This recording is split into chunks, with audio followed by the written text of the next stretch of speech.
Hey, come catch this wave with the Fix Squad. The Fix is in. I'm Mr. Soul, I'm tuning in. What you doing? Stand up. James left, but the king still reigns here. No tears, no love lost, no rain here. Delivers, I promise, Santa rain here. Love for the city still resides here. Fix for your ailment, faith that resides outside the lines. Detox your mind, cause it matters. Art outside the box, we pace better. The fix is in, and we rock a channel. We rock with them for what's deep within. Expose those who talk but don't live. Expose those who talk but don't live. Take offense, judged by the fruit from the tree. But if the fruit tastes... One. Welcome back. You tune back into The Fix, your source for faith-infused hip-hop, R&B, and poetry. DJ Focus, Dice Gamble checking in. And listen, you already know what time it is. It's time for our spiritual detox, and we have an exclusive for y'all today. Yes, I'm going to say it. Exclusive for y'all today, hot off the press. It's our pleasure, to welcome in a two-time Emmy Award winner, an actor, producer, a comedian, youth pastor, and Mr., he's one part of Mr. Good Burger himself, Kel Mitchell. What's going on, sir? What's up, brother? Oh, man, I'm doing good. Doing good. Good to be here. Absolutely. Thank you for being on here, man. Thank you.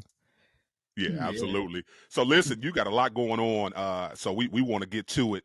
So first, let's backtrack a little bit. You released last year, later part of last year, you released Bless Mode, the 90 Days Level Up book, as well as the banging track. Talk about the inspiration behind that and everything that went into that, why you decided to release the book and the collaboration, let's be very clear, with, everybody, Scooty Wop and Dilly on that joker. Yeah, come on, man. For me, I did Bless Mode the book first. Everybody was like, "Hey, yo, you need to do a book about your life." You know what I mean? You've been through a lot, learned a lot, and so you should do a book. And I was like, "Well, I want to do a devotional because I felt like a devotional, people can tap in with God, hear a story about my life." Get some prayer, and everybody lives a busy lifestyle. So I just wanted them to be able to connect with God, command their morning, and be ready for their day. And within doing that, I wanted to do a devotional that you had a call of action, meaning that at the end of it, you would do some exercising. So I wanted a book that works on your spiritual health and mental health and physical. So I would have you have to do a burpee at the end of it or some type of exercise, because a lot of times people forget about the body, you know what I mean? And our body is a temple of the Holy Spirit. So we got to make sure we take care of our body too. So as I was doing that and writing the book during the pandemic, I was listening to a lot of CHH because I love CHH music. I was listening to a lot of it. And when I work out, I was listening to a lot of different people. KB is one of my favorite people that I listen to while working out. And so I had did the King Jesus music video, right? After my book had been out, you know what I mean? And I met up with Wes. We are the good, amazing producers, you know what I mean? And so I was like, yo, I got my book Bless Mode, and I really want to do a song that goes along with the book. You know what I mean? Because I had already done some stuff that people weren't doing with books. Like I did like a cinematic book trailer. People do book trailers, but I want to do like a cinematic like book trailer. And so I put that with it. And so then I was like, all right, I added anime in that. And then I was like, I got this crazy idea for anime and telling a beautiful Christian story within that. But I got to have a song to go with it. And then Wes hit me with this beat that was crazy. And he was like this hook talking about Bless Mode. And I was like, yo, I went immediately into the studio, knocked that down. We were like, yo, who should we get on it? And I'm like, yo, we got to get Dilly. We just did the King Jesus video. We got to put Dill on it. And Dill came with that heat, and Bless Mode just took off. And I just love the fact that everybody loved it, man. It's awesome. Yeah. That song is fantastic. Listen, Thank you. you're more than welcome. And we love everybody that's on that track. Have you always been into music? And if so, who's your number one inspiration? Whoa. Well, I'm like I love all music. I love jazz. I love rock. I love, my parents were really into music. And so I grew up listening to gospel music. I grew up listening to Parliament. I grew up listening to a lot of R&B, hip hop, dance, Rakim, Kid and Play, Tupac, the whole nine, you know what I mean? X Clan. And just, I went back, right? just a whole bunch of people as I was growing up as a kid. And so I feel like I'm a mixture of like all of that. You know what I mean? All of that. New Edition, you know, all those different ones. So you'll see a lot of that when you hear my music. I love to dance. I'm into that. I love Kid and Play, MC Hammer. You know what I mean? That fun party. Because when I was coming up, that's what was popping around that time. Like Criss Cross was my age. Come on now. You know what I mean? So I was doing all that, the jump, and you know what I mean? I had the backwards clothes and all those different things. And I don't know if you know, but a lot of times when I do music, I make sure that when I do a movie, that I have a song in the movie. So even with Ed, when we were doing all of that, I rapped because, you know, I was in a rap group, and I had a song with Immature called Watch Me Do My Thing. Which is now going viral because people have like it's resurfaced, and so like now it's everywhere. Everybody's going crazy over Ed rapping, and I'll never forget that day because I remember Brian, our producer, was like, "Hey, yo, you know, I want you to rap with the hottest R&B group that's out right now, Immature." And I'm like, "Yeah, let's go." And you know, being from Chicago, I rap already, so I'm like, "Yo, I'm about to go in there and go crazy." And he's like, "Yeah, here's the thing, you gotta do it as Ed though." And I was like, "Wait." Oh. I was like, well, Ed gonna be spitting. No, that's right. Yeah, man. So that's I good. just have fun, man. I have fun, and then of course the I'm a Dude song. That's ska. That's like, you know, rock and roll. And so that's a whole different like part of me as well. But I, you know, to answer your question, I love music. Yeah. I love it. No, appreciate it. Listen, he named everybody. Everybody. I thought we said X-Clan. Listen, when he said Brother Jay from X-Clan, that one threw me for a loop. I was like, everybody else I could see, but I didn't know that one. I wasn't ready. So talk about it though.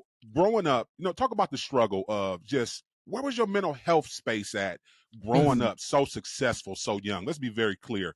Like, did you guys think that, you know, Good Burger and all that and everything would take off the way it did? And how were you in that space? Like, let's be very clear. You're a celebrity. You're a young kid.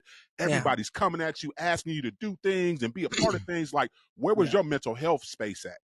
Man, it was a lot of navigating. It was a lot of coming at you quickly. No one expected the show to do what it did. It had never been a show like this before with kids doing sketch comedy, you know, to this caliber. And it was only supposed to be a special. So, really? So when we got it, we were from all different walks of life, different cities. And so I flew from Chicago, battled it out in an audition in LA against like every funny kid across the world. It was like Avengers of kids. Got in there, got the show. And then we shot the pilot in Florida. And then we were told like, hey, this is going to be a special because Nickelodeon's never done anything like this. So they just want to try it out. You know what I mean? And then it being so diverse and hip hop driven. And we all went back home thinking like, all right, we did it. See what happens. And it came out, it aired on television, ratings went through the roof. And then that's when it was like, oh, wow. You know what I mean? And then we went back to Florida to shoot the first season. Now, here's the thing about, you know, back in the 90s, how things were shot. It's not like how Instagram is now and how they pump out stuff and stream it really quickly. You know, it took a whole like another year, you know what I mean? So we were at school, went back home, everything was good, and people started to gradually start to find out about it. But when it got to a point where we couldn't really like go anywhere where kids were, that's when it got crazy. Like younger kids, because high school students were still like trying to get into Nickelodeon. We were the ones that kind of brought high school students in. But it took a little bit at first because it was like more younger. But I remember like the freshmen and stuff in my high school started to kind of like figure it out. And I didn't want everybody at my school to know what I was doing. Because I was like, wait, shh, don't be telling everybody. Hold on. Give me that lunch money. Yeah, man. But as a kid, man, and it's like when you're in this business and then you're adulting within the limelight, you know, I know I'm moving a little forward, but as you are adulting in limelight, it's hard because it's like, well, people like, can you trust this person? Do they like me because of who I am personally, or is it because the character that I'm playing? So you always have to do that. Then it's the smoke and mirrors of some people get lost within the like, I'm the character. And it's like, no, you have a good sense of self, you know? So when we brought all that back in 2019 to reboot it, I spoke to the kids, and the Lord told me, like, hey, Kel, tell them something that you wish was told to you when you first got on. And I told them, look, you were beautifully and wonderfully made by God in the womb. So this thing that you're doing is not the thing that's making you special. This show is not making you special. This is just one little stepping stone to a journey of life that you're going to be going on. And this is a job. So recognize it as a job and just understand that there's going to be different things. And you might decide you might not even want to act anymore. You want to do something else. But God is going to be with you on that. And I said that right there at their first table read to let them know. And it's beautiful seeing them now growing up, doing different things. I flew my mom and dad in, had them speak to them too as well, because as you can see, a lot of kids deal with mental health within the entertainment business or just in general. Yeah. And for me, I was like, we really need that, like someone to come in and talk. So me speaking to the kids, empowering them. Then I had my parents talk to their parents, because it comes at you fast. And I wanted them to understand. And it was really deep. I'm getting emotional talking about it, because my mom was like, yo, the other mothers were crying. Some of the dads were emotional, but it was questions that they really got to ask from a mother and a father that had already experienced it. You know what I mean? So I feel like that's what you need to do when you go through your journeys and when you go through breakthroughs and you get through things in your life. You need to tell people, you know, that testimony, you know what I mean, of how they got through it. So you could be like, hey, don't go through that door. Don't make that decision. I already did that. Let me tell you how to do it. You know what I mean? Yeah. That's amazing. Listen, thanks for sharing that too as well, Kel. Sure. Listen, DJ Focus, Dice Gamble, you tapped into the fix right here on Holy Culture Radio, SiriusXM channel 154. We got to go to a quick break. We coming right back. I promise you, don't touch that dial. Kel Mitchell is in the building. Keep it locked. You tuned into the fix. And the fix is in. Holy Culture Radio. We're not just background noise. We play the music that inspires you, because every song has a story. Christian hip hop and R&B music and talk on SiriusXM channel 154, 24 hours a day. Holy Culture Radio is changing the game. Discussions about faith, arts, vocation, and education. We talk about the real issues that affect our communities and work together to find solutions. Join the discussion at holyculture.net and be heard. Welcome back. Welcome back. You tune back into the fix right here on Holy Culture Radio.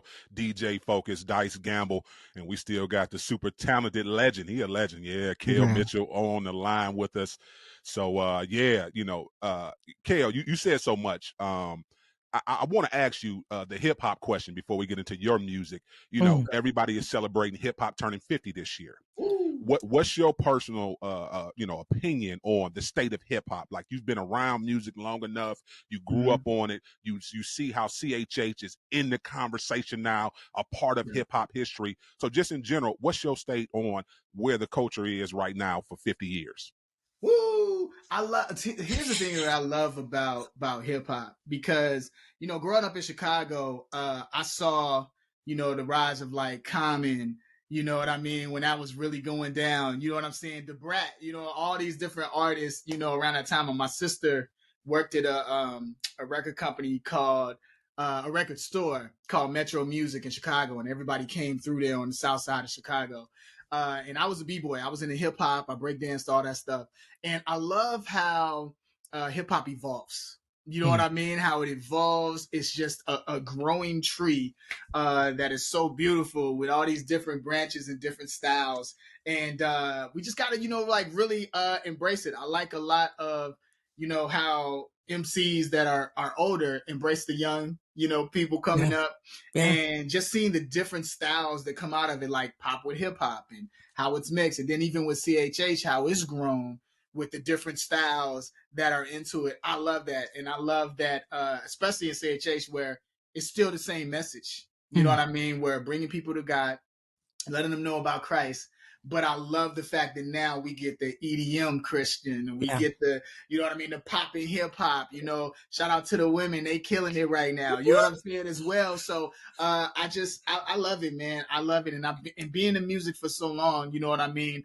I really enjoy it. You know what I mean? I just love seeing it.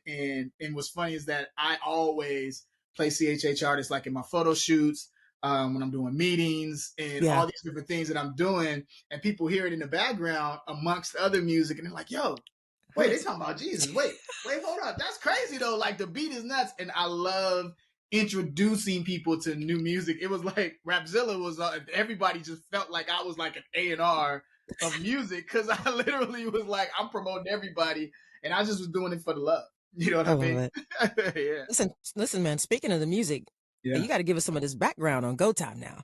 I mean, you've always been inspirational, upbeat, and positive and motivating, but this is something a little different. So can you give us a little background on that?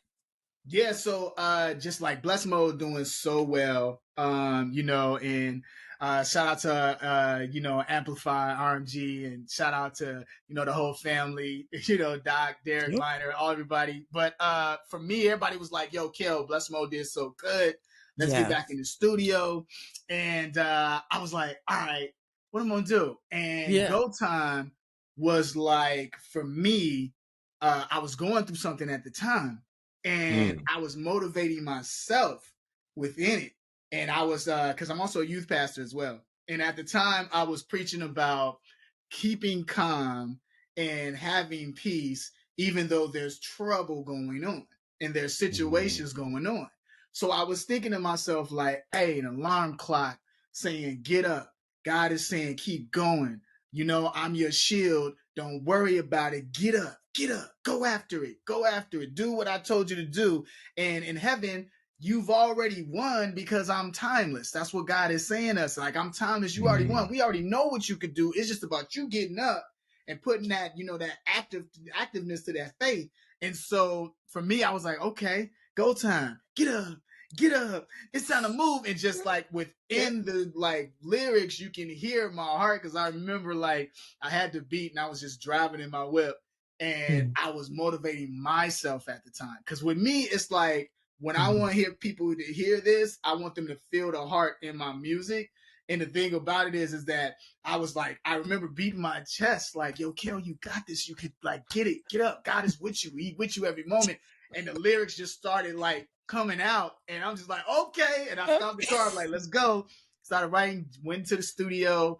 Put it down, but you feel that within the music. And it's such a beautiful thing where people hit me up after they hear the song and they're like, yo, this is my new alarm clock. This is the motivation. I'm super excited about it. And that's a beautiful thing. It's confirmation from the Lord, you know? It's confirmation for us too. We broke our neck to Bless Mode, but then he sent me Go, and I was like, he's never going to stop. He's never going to stop. Listen, and you setting something up hard. Let's be very clear. I know you said you love music, and you're probably looking to do some different type of music down the line. I don't know if we're gonna receive it, man. We need this high energy, head nodding. Like if you come with something, you know, you singing on it, we're gonna look at you kind of sideways, like, okay, that's cool, Kel, but come on back. What are we doing? No. What are we doing? What are we doing? Listen, Kel, I want to ask you, you know, being a youth pastor, let's be very clear. It's different in today. Let's be very clear. I remember, you know, me going to my youth pastor and having conversations with him about everything, you know, whether, you know, something that I saw the culture doing, something that I saw the community doing. Like, I know it has to be taxing with everything that's put out, unfortunately, with this. Everything is on the internet, everything is on a cell phone. They got access to porn, they got access to all type of stuff that we had to, you know, steal magazines. I'm be honest with you, I'm so old. Lord. Yeah, we had to steal a magazine to see the stuff they see. They can just type it in their phone. I had to steal a magazine, kid. National Geographic. You know what I'm saying? I had to steal a magazine from the store, okay? But does that get taxing to you, just trying to encourage them to keep themselves, when you talk about purity, when you talk about all the drugs and everything that goes into it and how they're exposed to it so early? For me, it's like it's a thing of like, let's do it. Let's get after them and let them know about God, and me being transparent as a youth pastor. Just like how you just said, hey man, went to the magazine, went to the store and all these different things. Tell them stories. You know what I mean? Because the teens can like sniff out when somebody just like, oh, I'm just going up there and I'm gonna tell you this scripture and then we out. No. Tell them real stories of how you overcome, how you got through the things you're going through. And that's what it is for me. I let them know the realness. When they come up to me, I let them know what's going on. I tell them about the thirst traps. I tell them what's going on in your life, the habits that you need to change in your life that's making the obstacles come up in your life. all these different things. You know what I mean? I let them know about in the drugs, in all those things. And the thing about it is that for me, like being in the entertainment business at such a young age and all the things that I've experienced, I'm like, I go to God and I'm like, oh, I see the alley oop. I see what you did. You know what I'm saying? I see what you did, because I'm the best one to in this moment to talk to the youth at my church. I was like, let's go. And then to be able to do that. And you know, when I wanted to take the call to do, you know, to pick up this, you know, this call of doing it, I was like, nah, Lord, like a youth pastor, what? You know what I mean? Like, you said it wasn't like I was like, yeah, you know what I mean? I was like, what? But he was just like, no, I want you to do this. And I had already been speaking to kids, you know, all over different cities, you know, youth groups, juvie homes, telling my story. And me and my wife had did an event out here for Carson, California, that we did for over like 4 years, that we were doing with kids. And so for me, it was just a good transition already. And when the Lord spoke to my heart and was like, this is what I want you to do, but I also want you to stay within the entertainment business, that was even a taxing thing, because it's almost like, how I'm going to juggle all this with being a husband, being a father, working as well, and doing all these different things, and doing sermons as well. And God was like, I'm going to give you the endurance to do it. You got to do this. And I said, okay, because in my ups and downs, you were always there, God. You were with me every step of the way. So if you telling me to do this, I'm gonna do it. Listen. You know, and I'm gonna listen. And it's something beautiful, like when you're talking to the teens, right? And sometimes you think you're not reaching them because they just be looking like, you know what I'm saying? But then it was a moment where like they'll come up to me and they'll be like, yo, you know what you said about 4 weeks ago? I used that and I prayed on it and it worked. And I'm like, yo, and I just like go home and break down, because it's like, oh, they listening. And that right there, like fueled me so much, because like seeing the breakthroughs happen in life, seeing their faith grow, their spiritual growth, you know, I've had ones that been there and now they've graduated. It's been awesome. And even when it was a school shooting that we had, and I was shooting Dancing with the Stars at the time, and one of my students was in the school shooting while I was doing rehearsals for Dancing with the Stars. First lady called me and was like, hey, you need to call the family, you need to call the student. So I did that within that moment. And so that's why I let people know, like, this is real. This is not like a thing of like, I'm just like, oh, I'm going to be doing Good Burger weddings and things like that. No, like this is part of my life. It's 24/7. It's not just on Sunday. I'm praying with them. I'm talking to my staff. Like, this is real talk. And so this is a passion for me, because a lot of, you know, being in the church is what helped me growing up in Chicago. Thanks. And and people praying me through helped me, you know what I mean, not go down the wrong path. Listen, I appreciate you sharing that. I mean, you have to hear testimony. You know, the Bible says we overcome by our testimony, the blood of the Lamb, and, you know, power of our testimony. Listen, you are nominated for so much. You've gained so many awards. You're a comedian, producer, rapper, writer, author. I mean, we could go down a list, but I appreciate you just bringing up the fact about your wife. When you started in the game, you were not married. You were young, you know, not married. Like, what has God kind of shown you, you know, now that you have a wife and kids, and you are in that limelight, that spotlight in Hollywood and walking through life? Like, you know, man, my beautiful wife, Asia, is my best friend. You see, you know, she's in picture right back there. And so like, that's, Asia's my best friend, man. And the thing about it is that everything that I do, and when I do it, I know she's praying, I'm praying, we're praying together. Jesus is within our marriage. He's with us all the time. I love being married, man. And everybody knows, like, I talk about my wife 24/7. You know, all the time. I'm smiling right now, getting giddy. You know what I mean? About it. But it's like, you know how Beyonce, you know how she said, let me upgrade you. You know what I mean? When I met my wife, you know what I mean? Like, for real, like there was a spiritual upgrade. You know, he who finds a wife find a good thing. And it's really this upgrade that happened within me spiritually that was so beautiful. You know what I mean? And we waited, you know, to, you know, from, you know, we were abstinent, had not having sex before we got married. And that was beautiful too, because, you know, I had never done that before. And so it was a beautiful thing to share that with her, because both of us had, you know, sex in other relationships, but we were like, let's do this. and let's make it right. Let's do this way. It's going to be awesome. And it was something beautiful in that because I got to really, chivalry with my wife. It felt like a, old time romantic, 40s love where it was kind of like dating and then, it's, saying, okay, I'll see you next time type deal. You know what I mean? Like it was, and no going home, huh? No going home. Right. I'm going, you going this way. And then like to really like what, you study what you admire. You study what you admire. And so the thing about it is that I admire everything about her. She always, she encourages me with the things that she does. And so like, even through our dating process, once you took like the sex out of it and all those things like that, and you just really like, well, who was she in the inside spiritually? And then when the sex happened, that's icing on the cake. That's like, whoa. You know what I mean? You know what I mean? Whoa, hey, come on. Yeah. Hey, you know what I'm saying? Yeah. Go time. It's go time. It was go time. It was go time. Right.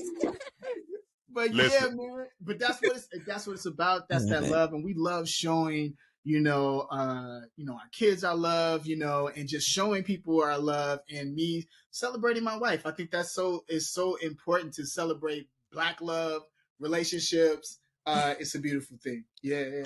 That's beautiful. Listen, we got to get you out of here, but I got you got to tell the people about Good Burger 2. You bringing that iconic movie back to life, reviving it. Talk about it. Tell the people what you're doing and when it's gonna drop. Yeah, man. So we're excited. You saw us announce it on the Tonight Show with Jimmy Fallon. It's going down. I'm literally having meetings every day. You know what I mean? With it because I'm producing it as well. Keenan and I both are producing Good Burger 2 as well. You all are going to love it. Of course, everybody just found out, but we've known about this for the last 3 years because the thing about it is that we want to make sure we have a good movie that the 90s fans enjoy.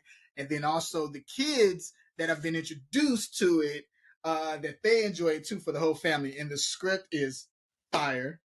The music is fire. As far as the cameos, y'all about to be like, like for real. Like this is like, it's fun. It's like, it's part one, but on steroids. You know what I mean? And it's like, we really wanted to create an experience for everybody. So they feel like, okay, they stepping back into the 90s, but then also too, they have this new, way of seeing Good Burger and seeing Ed in a new light. Y'all gonna love it. We're gonna love it. We're gonna love it. I'm excited because I feel like Paramount gonna come down off the roof like, Kel, you saying too much. Right. Listen, we definitely can't wait for it to drop. We all will be at the theaters or wherever it's at. We're streaming it, whenever it drops. We're gonna watch that thing. Listen, I got to ask you our super group question, and I'm gonna let you go. If you could pick 2 artists, dead or alive, from any genre to build a super group, what 2 artists you picking? As far as me? Yeah. Yes, sir. I'm in the group. I'm in the super group. You're in the group. You the lead rapper. Let's be very clear. This is your group. You picking 2 artists to come and be on your left and your right. Who you picking? Dead or alive? Don't matter. Dead or alive? Okay. Dead or alive. Ooh. Cisco. Y'all didn't think I was gonna do that. Cisco. Go ahead. Cisco and Usher. Oh man. And Kel. Dang. I'm telling you right now. Oh wow. That group will be out of here. Wow. Be out of here. It's like the you know what I'm saying, the male TLC. It'll be crazy. That's dope. Yeah, that would be dope. That's dope. Listen, we appreciate you rocking with us this morning, Kel. Can you tell the people how they can connect with you, follow you, and please introduce your new single?